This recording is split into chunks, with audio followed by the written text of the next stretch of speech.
Selamat datang kembali di kelas algoritma dan pemrograman. Di pertemuan kali ini kita akan membahas tentang percabangan satu kondisi dan juga percabangan dua kondisi. Oke, untuk outline materinya, yang pertama, mahasiswa memahami tentang percabangan dalam bahasa pemrograman. Berikutnya, mahasiswa dapat mempraktikkan perintah-perintah percabangan di dalam bahasa pemrograman. Kemudian yang ketiga, mahasiswa dapat mempraktikkan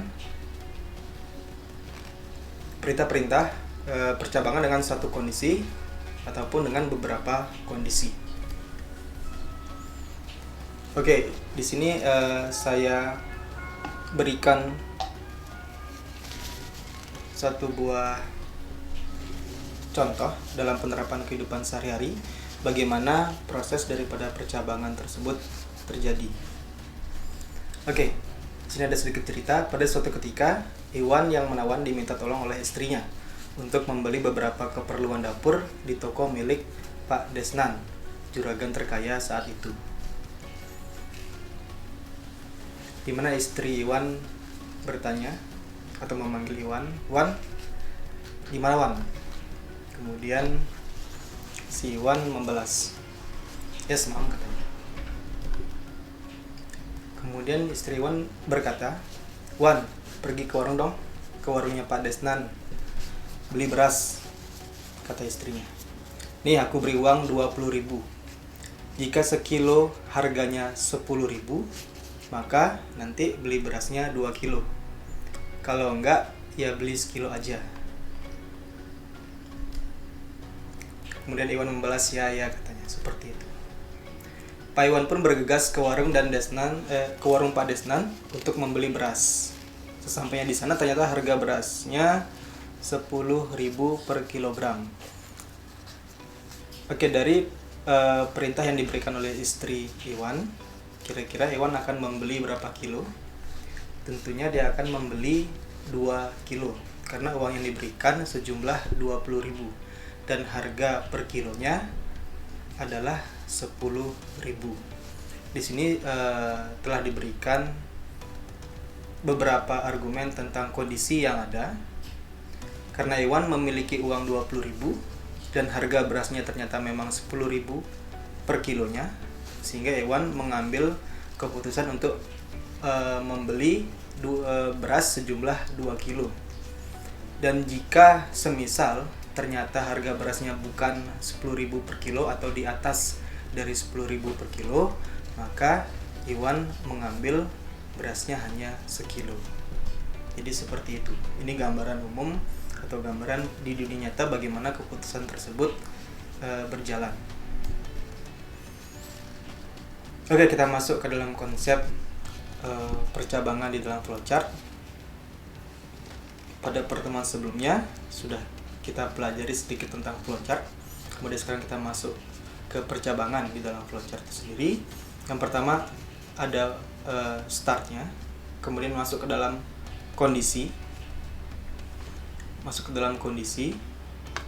kemudian di mana kondisi ini akan memberikan dua kondisi. Ada kondisi itu benar atau kondisi itu salah. Jika kondisi itu benar, maka nanti akan lari ke panah yang di sebelah sini, sebelah kanan, kemudian masuk dalam proses if code-nya. Dan jika nanti dia kondisinya salah, dia akan masuk kepada bagian bawah atau ke bagian atau blok else if-nya atau else-nya, ke blok else-nya. Dan nanti dia akan masuk ke dalam proses blok atau bagian else code-nya. Dan untuk kedua proses ini akan langsung menuju ke tahap end atau titik akhirnya. Berikutnya, pengertian dari percabangan. Percabangan merupakan suatu keadaan di mana pernyataan dapat dieksekusi apabila suatu kondisi memenuhi syarat untuk mengerjakan pernyataan tersebut. Oke, ditekankan di sini bahwa memenuhi syarat. Jadi kondisi tersebut memenuhi syarat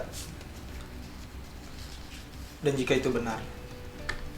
Sebagai contoh tadi, istri Iwan berkata, "Wan, tolong pergi ke warung Pak Desnan untuk membeli beras.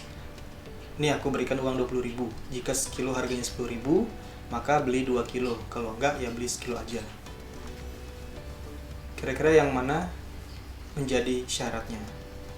Menjadi syaratnya di sini adalah jika dia harga per kilonya 10.000, maka beras yang diambil sejumlah 2 kilo. Kalau tidak, ya hanya ambil sekilo saja. Itu merupakan syaratnya. Sedangkan untuk uang 20.000 ini merupakan inisialisasi terhadap uang tersebut. Kemudian berikutnya, program hanya akan menjalankan statement yang ada di dalam percabangan jika kondisi bernilai benar atau true. Kondisi pada percabangan harus berupa operator boolean. Oke, kenapa operator boolean? Ini pembahasannya ada di pertemuan sebelumnya. Karena operator boolean merupakan operator yang menyimpan nilai benar atau salah. Jadi ada dua nilai. Kalau tidak true, ya nanti bernilai false. Oke, berikutnya di sini pemulaan atau start, di mana terdapat suatu variabel uang, atau kita tuliskan di sini nama variabel itu harga, masuk ke keputusan. Harga sama dengan 10.000. Jika benar, dia akan membeli beras 2 kilo, atau jika salah, dia membeli berasnya hanya 1 kilo. Di sini harga maksudnya adalah harga untuk berasnya gitu. Harga per kilonya berapa, seperti itu.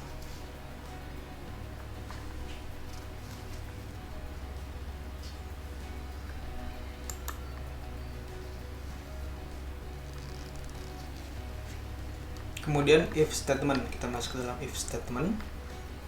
Oke, yang pertama, if merupakan salah satu bentuk pernyataan terkondisi yang berguna untuk pengambilan keputusan terhadap dua kemungkinan. Yang kedua, pada dasarnya if mempunyai dua buah bentuk, yaitu ada yang mengandung else dan tidak mengandung else. Dan yang ketiga, pada percabangan if sebuah pernyataan akan dieksekusi jika memenuhi syarat atau kondisi tertentu. Berikut ini adalah bentuk umum atau struktur sintaknya. Oke, untuk kondisi awal, if kemudian dalam kurung kondisi ada pernyataan 1, ada pernyataan 2.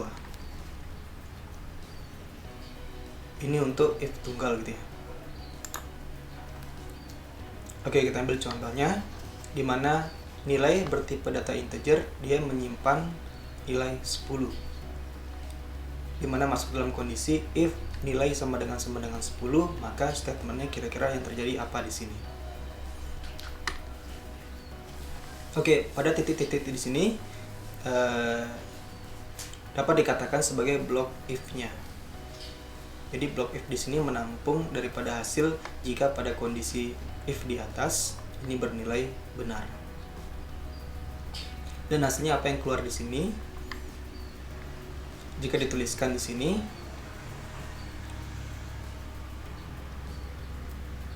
di mana nilai sama dengan 100, maka tidak akan menghasilkan apa-apa. Tetapi jika dia benar 10 yang disimpan pada nilai, maka nanti yang keluar adalah statement pada block if-nya. Jika tidak, nanti yang dikeluarkan adalah statement di luar daripada block if-nya. Kemudian selanjutnya untuk contoh yang kedua ada unin. Oke, unin ini merupakan suatu variabel yang menampung nilai 0 dengan tipe datanya integer. Kemudian masuk dalam kondisi di mana unin sama dengan 0. Yang dicetak pada blok if-nya yaitu variabel unin bernilai 0. Sehingga hasil yang dikeluarkan yaitu variabel unin bernilai 0. Di sini kondisinya adalah benar, di mana ini menyimpan 0 dan juga kondisinya adalah 0 sama dengan 0. Oke, untuk sama dengan di sini bisa dilihat pada operator yang sebelumnya, pada materi sebelumnya. Kemudian selanjutnya untuk if statement lagi. Oke, contoh penulisan kondisi yang salah, dimana contohnya adalah if i lebih besar 0, kemudian cetak i adalah nilai positif. Untuk penulisan yang benar adalah if dalam kurung i lebih besar 0. Jadi untuk kondisi sendiri, if diisikan kondisi yang berada di dalam kurung. Ini merupakan penulisan kondisi yang benar. Kalau tadi yang salah di atas, ini tidak menggunakan buka kurung dan tutup kurung, sehingga ini merupakan kondisi penulisan yang salah. Kemudian selanjutnya if else statement. Kalau tadi sebelumnya adalah if statement, sekarang kita masuk ke if else statement. Percabangan if else hampir sama dengan percabangan if, hanya saja yang membedakan pada percabangan if else ini adalah terdapat penambahan pernyataan untuk kondisi yang bernilai salah atau false. Oke, berikut ini contoh sintaknya, kita perhatikan di mana if dalam kurung kondisi, kemudian masuk ke dalam blok if-nya yang benar jika dia benar, kemudian masuk ke dalam blok else-nya jika pernyataan atau kondisi tersebut salah. Oke, kita ambil contoh. Di sini bentuk percabangan if-nya. If dalam kurung suatu kondisi. Oke, ini suatu kondisinya. Jika dia benar, masuk ke blok if-nya atau perintah 1. Else atau kondisi salahnya, dia masuk ke perintah 2-nya atau blok else-nya. Oke, di sini untuk bentuk bloknya, if dalam kurung suatu kondisi, kemudian masuk ke perintah 1, else dia masuk ke perintah 2. Jadi menggunakan tutup kurung dan buka kurung korawal seperti itu.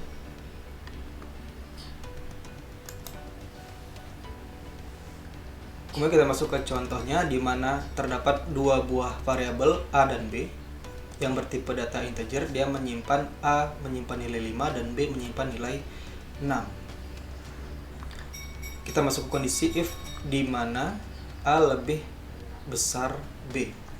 Apakah 5 lebih besar 6? Jika dia benar, akan masuk ke blok if-nya, di mana yang dicetak adalah A lebih besar dari B. Atau jika dia salah, masuk ke dalam blok else-nya, dia akan mencetak A lebih kecil dari B. Jadi untuk kondisi di atas, di mana if dalam kurung A lebih besar B, ini adalah salah. Karena 5 tidak lebih besar daripada 6, sehingga dia masuk ke blok else-nya, di mana yang dicetak adalah A lebih kecil dari B. Jadi seperti itu. Oke, contoh berikutnya. Ada satu buah variabel dengan tipe datanya integer, dia menampung nilai 50. Kemudian masuk dalam kondisi if dalam kurung A lebih besar atau sama dengan 90.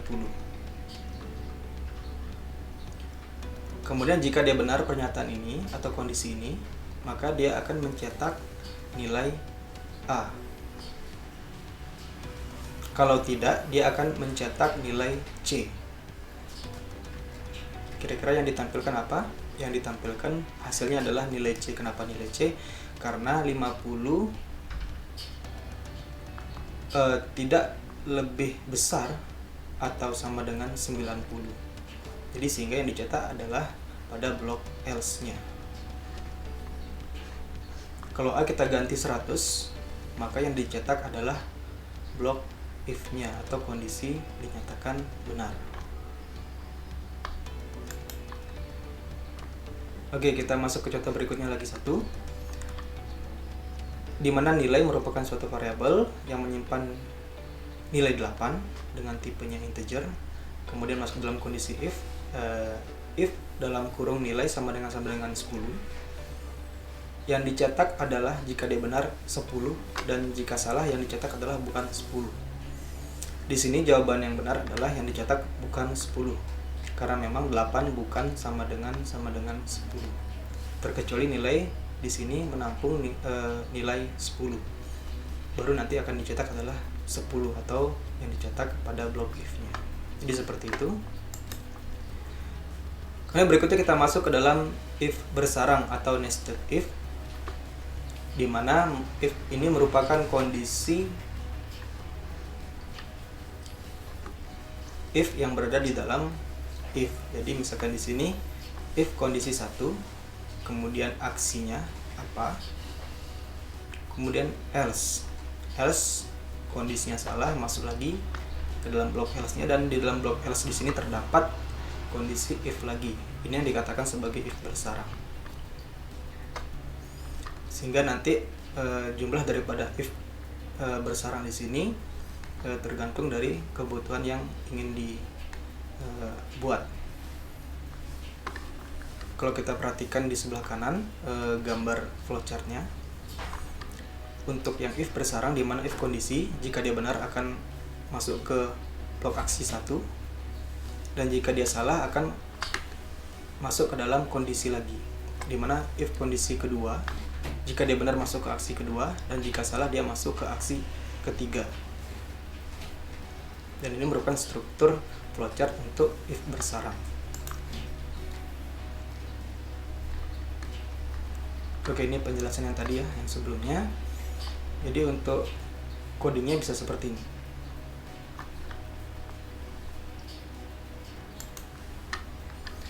Kemudian dalam menuliskan kondisi selalu digunakan operator relasional sebagai sarana untuk melakukan proses pengecekan. Oke, ini merupakan beberapa operator yang digunakan pada kondisi di dalam percabangan if ya. Entah dia if else ataupun if bersarang.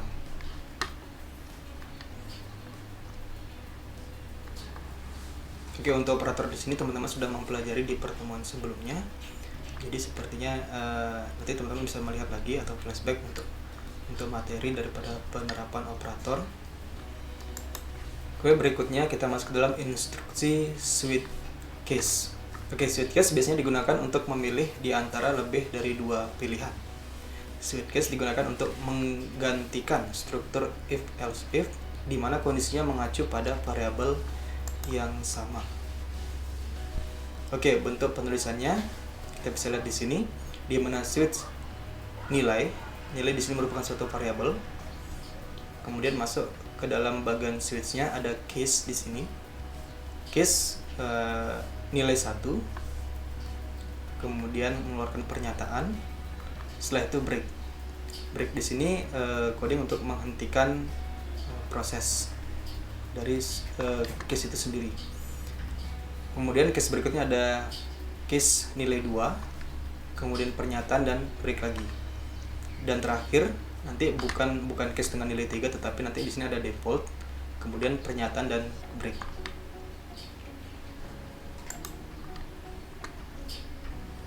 Oke, algoritma konversi nama bulan. Kita akan melihat bagaimana menentukan nama bulan sesuai dengan nomor bulannya. Untuk deklarasinya, yang pertama ada nomor bulan bertipe data integer. Kemudian definisinya read, nomor bulan. Oke, kita lihat untuk menentukan nama bulan dari nomor-nomornya. Jadi di mana case nomor bulan, di mana nomor bulan sama dengan 1, maka yang ditulis adalah Januari.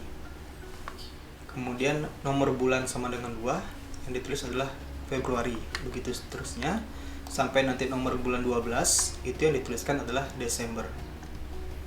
Yang terakhir adalah otherwise, atau tuliskan yang dicetak adalah nomor bulan salah. Kemudian in case and algoritma. Jadi kalau case pada nomor bulan di atas dimasukkan 5, maka nanti yang dicetak adalah Mei.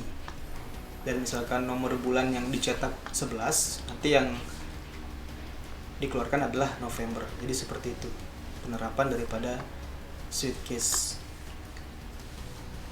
Oke, nanti untuk lebih jelasnya penerapan daripada percabangan di sini akan dipaparkan langsung pada video penerapan coding pada program seperti itu ya. Jadi kalau ada pertanyaan bisa langsung menghubungi dosen terkait. Oke, sekian dari saya untuk penyampaian materi percabangan kali ini. Terima kasih.